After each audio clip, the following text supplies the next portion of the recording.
Coba deketin Doraemon.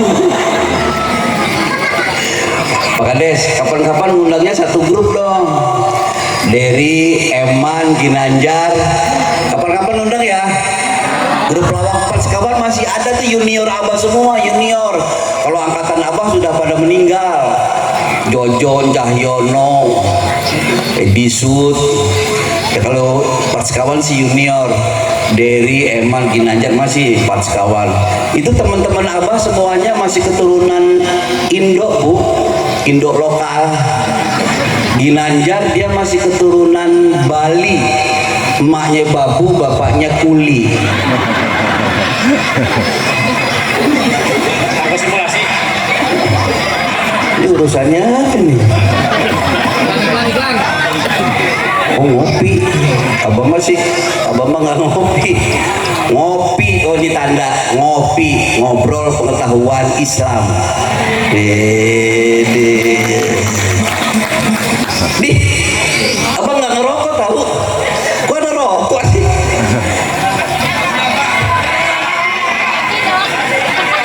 Ji Samsu, kalau ngaji sampai surga. Iya gitu. Seru nih. Iya.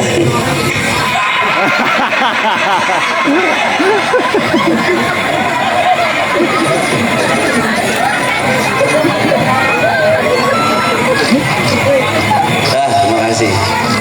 Iya. Waalaikumsalam.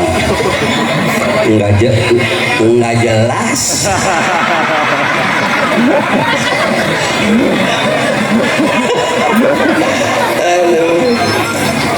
Kalau Ginanjar masih keturunan Bali, Bunda. Emaknya babu, bapaknya kuli.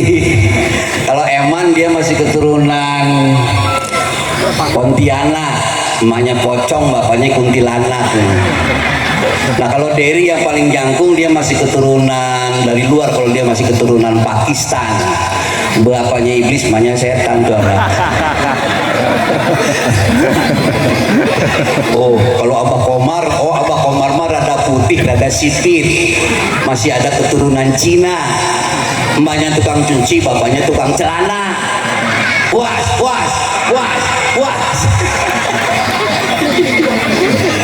Bapak Ibu sadaya, yuk kita lempengin dulu nih pertemuan hari ini. Kita lempengin dulu.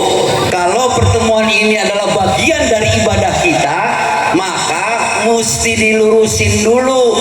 Sebab kata Ibnu Sina, bukan Abah yang bicara, Abah baca di buku As-Sirul Azim yang menulis Ibnu Sina. Ibnu Sina, Bunda, membagi manusia beribadah kepada Allah itu ada 3 macam. Ada 3 jenis orang dalam melakukan ibadah. 1, pinjam yang ini. Serius? Ada emang? Yuk, dan mau diganti. Kasihan apa?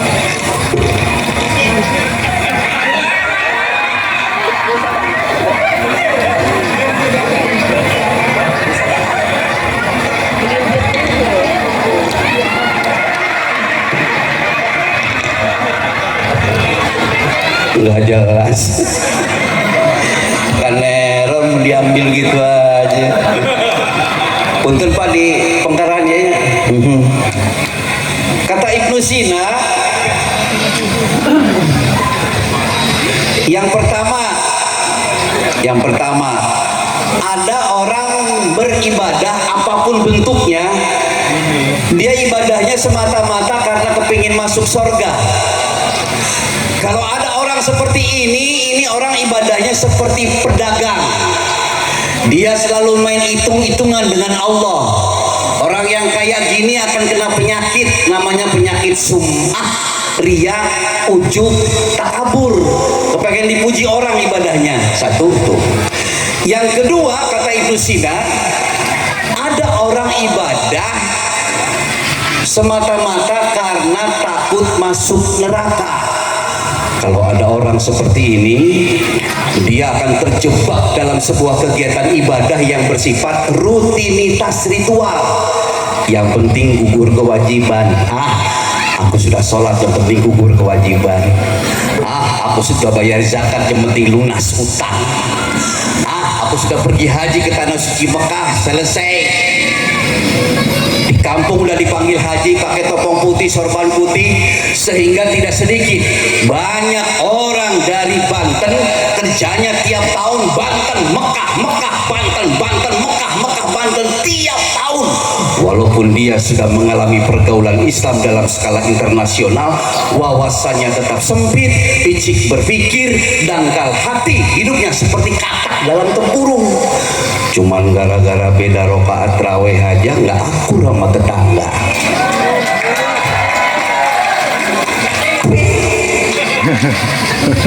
Nggak prinsipil itu hal-hal yang hilafiah. Cuman gara-gara beda doa kunut aja nggak akur sama tetangga. Ada yang begitu? Aduh ampun. Cuman gara-gara beda kelompok sini selalu ada, kalau habis meninggal ada apa namanya itu? Tahlil. Dia nggak ngerti tahlil itu siapa yang menciptakan. Tahlil memang tidak ada dalam fikih, dalam syariat fikih, tapi Sultan Aulia Syekh Abdul Qadir Jailani Qaddasallahu sirahul aziz menciptakan tahlil kerbacaan untuk dibaca, ada kedalaman dari situ. Tuh, yuk, itu nomor 2. Yang nomor 3, ada orang ibadah bunda apapun bentuknya, dia tidak pernah berharap surga, dia tidak pernah takut masuk neraka, dia hanya berharap ridho Allah Subhanahu wa ta'ala. Yuk, hari ini kita sama-sama membuat Allah tersenyum di perumahan Puri Bukit Gading Balaraja. Yuk bareng-bareng kita membuat Allah tersenyum di Bukit Gading Balaraja. Ada seorang waliullah perempuan bunda, waliullah perempuan terkenal namanya Rabi'ah Al-Adawiyah.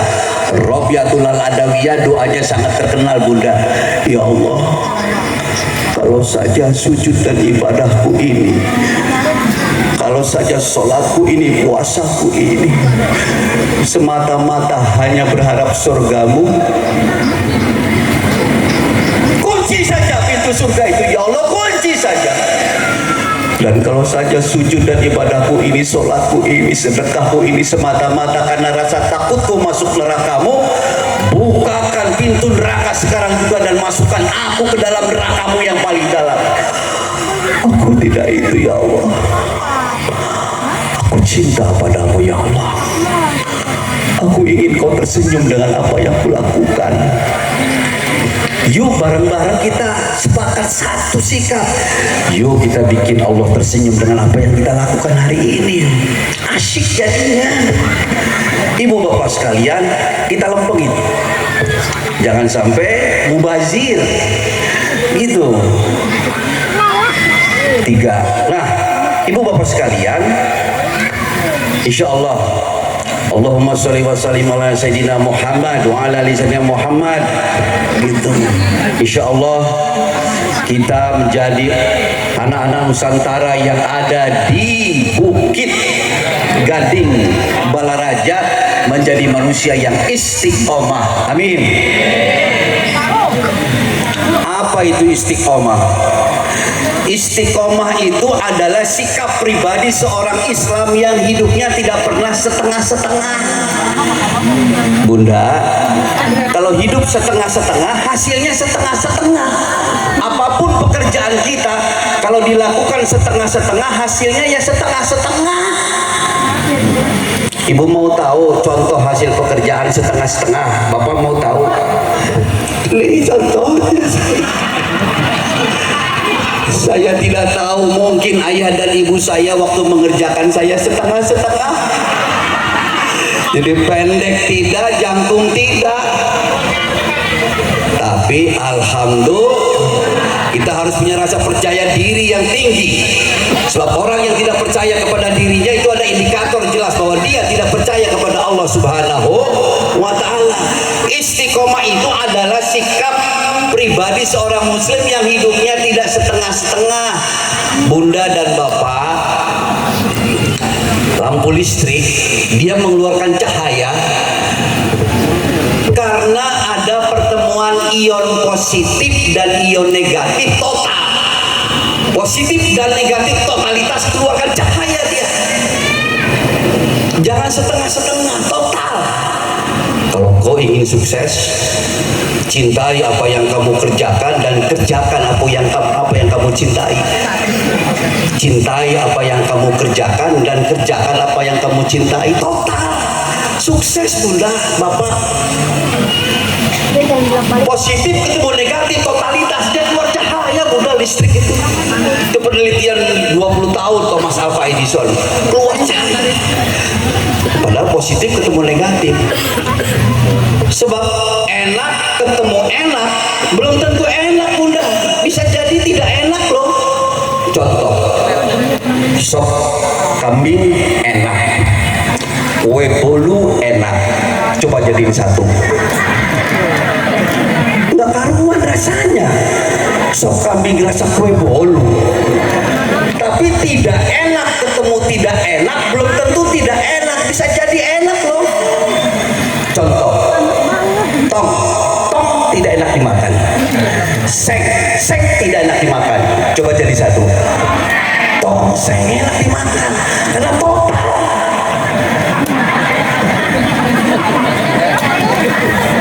Ini berpikir ilmiah kayak gitu.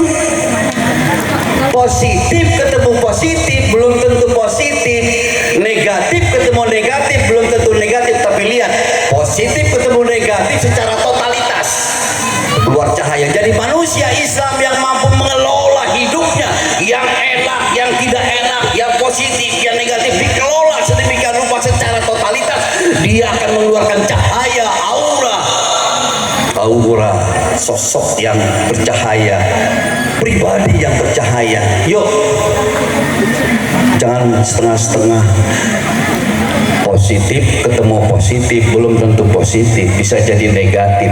Tapi negatif ketemu negatif juga belum tentu negatif, bisa jadi positif loh, Bunda. Contoh, ada sepasang cewek cowok pemuda pemudi dari Bukit Gading Balaraja, jam 2 pagi dia masih naik motor berduaan. Yang cowok bawa motornya, yang cewek dibonceng, belum nikah. Lihat sepi, mojok dia. Yang cowok berbuat negatif, yang cewek berbuat negatif.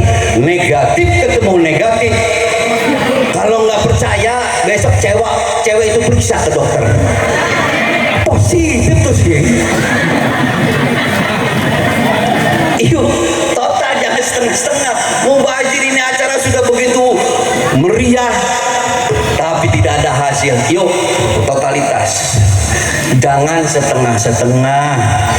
Ngaji juga jangan setengah-setengah. Ngaji tidak cukup cuma ngaji baca, tapi harus dibarengi dengan ngaji rasa.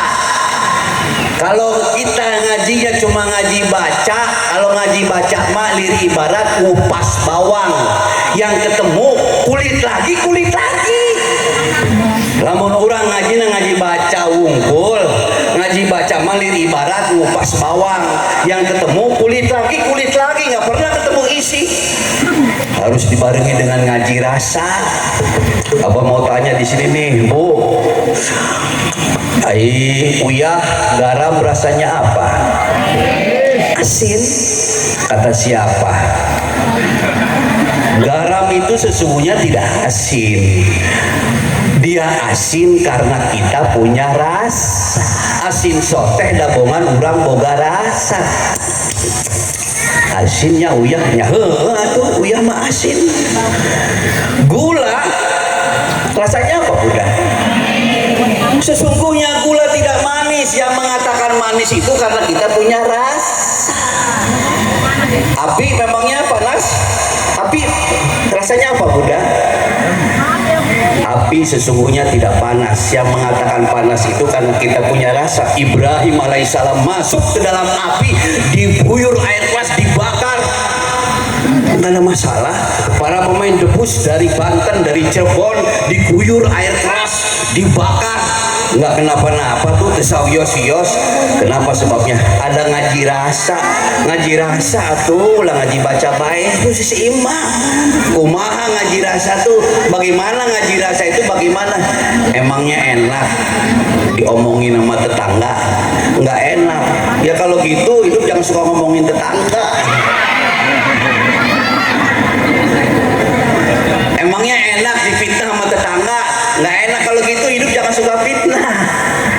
Ngaji rasa tuh, asyhadu tibanding rasa, anla nu ngajadi rasa, ilaha sapetemonding rasa, illallah sajati ning rasa, ya rasa ya Rasulullah Muhammad sampurna ning rasa, hu satunggal putih rupa raga kaula, rahman nu satetes jeung kaula, rahim nu sarupa jeung kaula.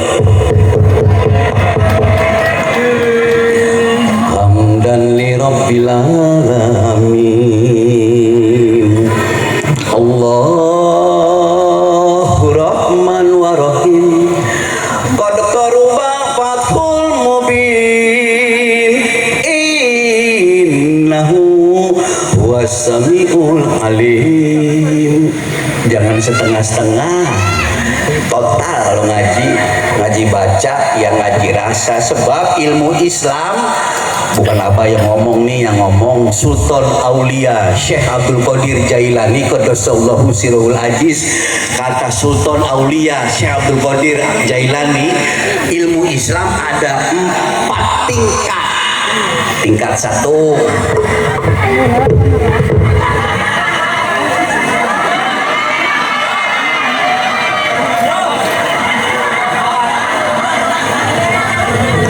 aku masih pakai celana panjang tahu.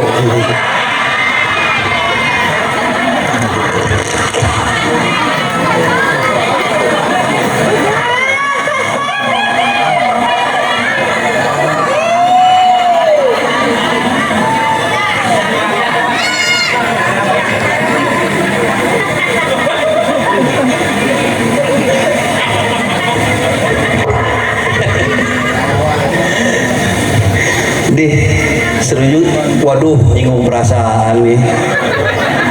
Mentang-mentang yang ceramah orangnya kecil, kasih botol aqua nu leutik.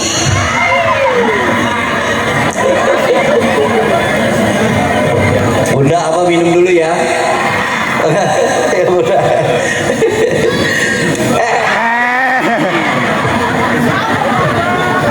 Bismillahirrahmanirrahim.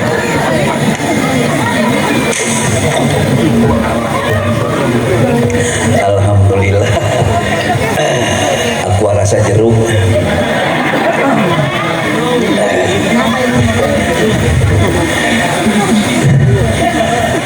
Ada berapa tingkat ilmu Islam? Tingkat 1 yang disebut ilmu syariat. Ilmu syariat itu ibarat lautan yang luas, tidak terbatas. Dalam alam syariat kita berbicara halal, haram, mubah, makruh, subhat, usuluddin, usul fikih, tarikul Islam, jeung sajabana didinya tah. Ilmu Islam tingkat kedua yang disebut dengan ilmu syariat. Ilmu syariat ibarat lautan yang luas, tidak terbatas. Dalam alam syariat kita harus tenggelam ke dasarnya, karena ini lautan yang luas. Kita harus tenggelam ke dasarnya untuk apa? Untuk sampai kepada tingkatan ilmu hakikat yang ketiga, menemukan mutiara yang terpendam di dasar lautan. Siapa manusia yang sudah mampu menemukan mutiara ini, dialah orang yang sudah disebut sudah bermakrifat kepada Allah Subhanahu wa Ta'ala. Sop kambing ngeunah, sop kambing enak, bukan apa katanya, tapi dia udah makan langsung.